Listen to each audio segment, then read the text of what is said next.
বন্ধুরা, আজ আমি আপনাদের মাঝে কিছু এক্সপেরিমেন্ট দেখাবো। প্রথমে আপেল দেখা যাক, সেই আপেলটা কত ঘন্টার ভিতরে নষ্ট হয়।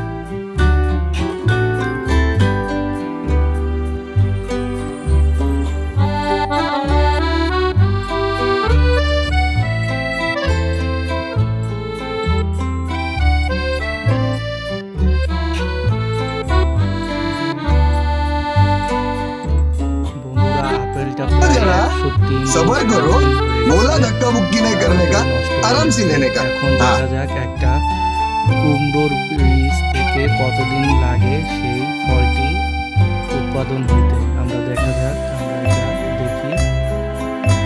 ইনশাআল্লাহ ধীরে চলেছে। 28 দিন, 29 দিন হয়ে গেছে, 47 দিন, 50, 51, 53, 57,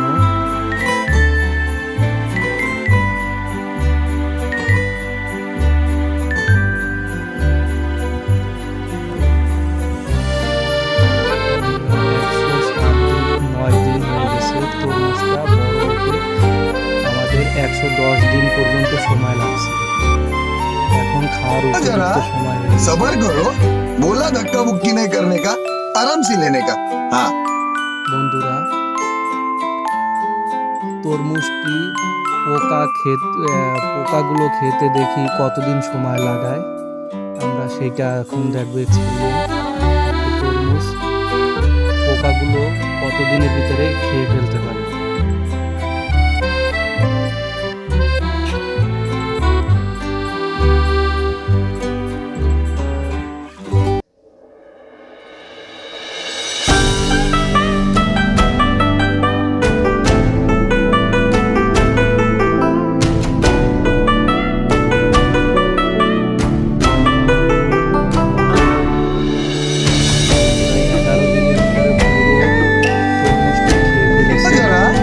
सबर करो, बोला धक्का मुक्की नहीं करने का, आराम से लेने का। हाँ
বন্ধুরা, গাছগুলো দিন দিন বড় হয়ে যাচ্ছে, আলু ধরছে। 92 দিনের ভিতরে বন্ধু দেখেন এখন আলু গাছটা মরে গেছে। দেখা যাক এখন আলুর গোড়ায় কতটা, গাছের গোড়ায় কতটা আলু জন্মায়, সেটা আমরা আজকে দেখব।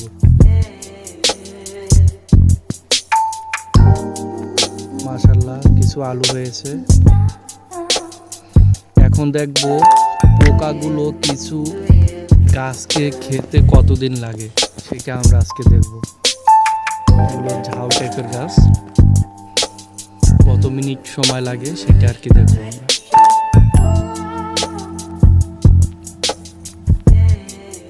চার ঘন্টা, 5 ঘন্টা, 6 ঘন্টা, 7 ঘন্টা, 8, 9, 10। বন্ধুরা, 10 ঘন্টার ভিতরে পুরো গাছগুলো 14, 15